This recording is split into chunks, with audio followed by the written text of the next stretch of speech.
مسجد کوفہ میں وہ جگہ جہاں سے ایک اژدہا اس مسجد میں آیا مولا علی علیہ السلام کے پاس۔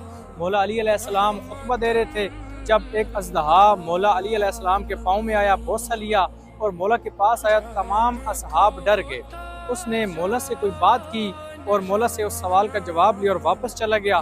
تو اصحاب نے پوچھا، یا علی یہ اژدہا کیوں آیا تھا اور کیسے آیا؟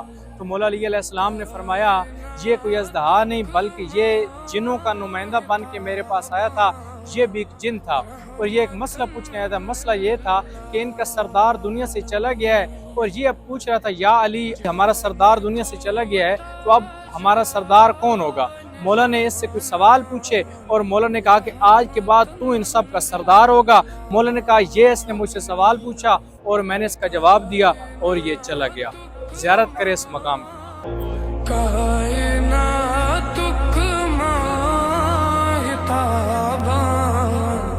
رحمتن